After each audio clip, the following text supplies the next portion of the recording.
Try not to allow these 5 things to control you. Many individuals spend their lives helpless before conditions, living helpless before what befalls them, helpless before others. They don't embrace the here and now, since they are caught in the jail of their past. To carry on with an incredible life, don't permit yourself to be constrained by any of these things. Number 1, your past. Number 2, others' viewpoints and biases. Number 3, restricted convictions that you project onto yourself. Number 4, relationships. Also, number 5, money. Number 1, try not to permit your past to control your present or the fate of your life. Whatever occurred, you should let it go.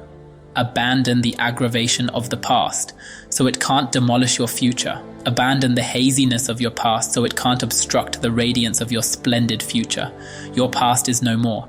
Anything occurred, regardless of how unjustifiable, horrible, troublesome. In any event, remembering what happened won't help you.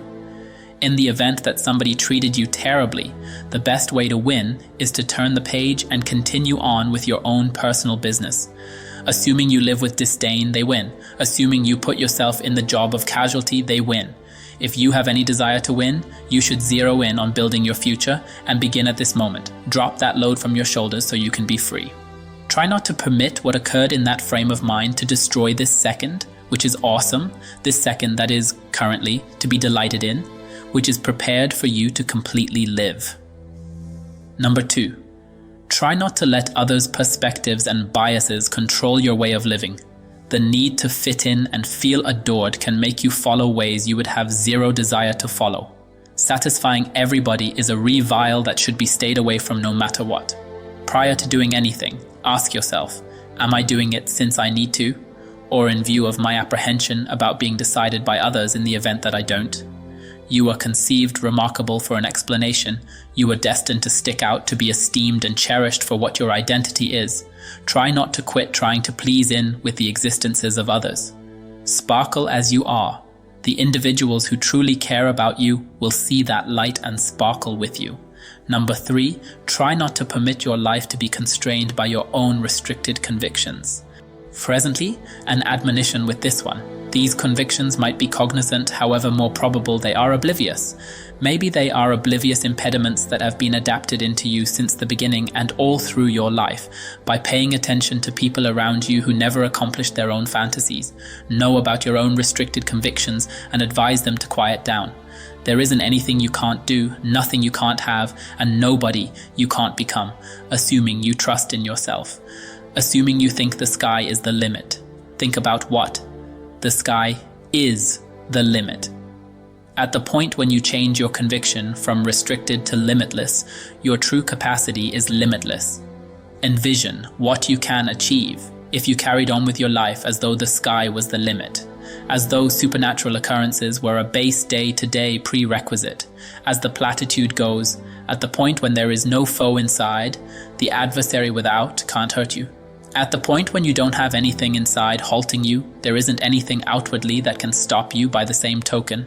Your whole life will change the specific second you choose to change your mindset. The second you choose to consider all that to be a gift. At the point when you choose to consider each situation and challenge to be a gift rather than a revile. The second you understand the fact that everything is as it ought to be. Furthermore, realize that battling what is fantastic. Number 4, connections. A fragile point, however, in the event that you generally need another person to feel cheerful, to feel total, you are, dependably, nearly an emergency, on the off chance that that individual leaves you or despondency, in the event that the relationship you are in isn't working out in a good way. I'm not recommending keeping away from connections. There could be no more prominent power in the universe than adoration and association. I'm alluding to the people who can't live in the event that they are not seeing someone. The individuals who might accompany anybody, including some unacceptable individuals essentially, to try not to be separated from everyone else with themselves briefly. What I'm alluding to will be to foster sufficient determination that you arrive where you needn't bother with others to satisfy you. You are similarly as blissful being separated from everyone else as you would be seeing someone. Number 5.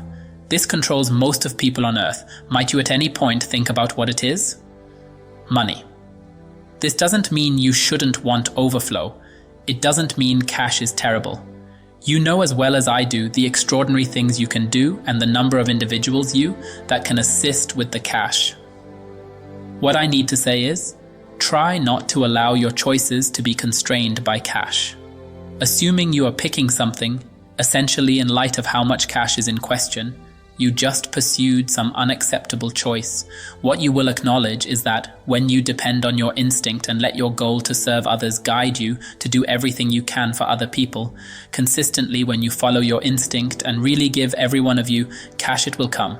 And it will come in more prominent amounts than if you basically pursued cash for pursuing cash. In this way, challenge yourself to carry on with the everyday routine you need to experience. Liberated from ties, track down your opportunity, live without limit.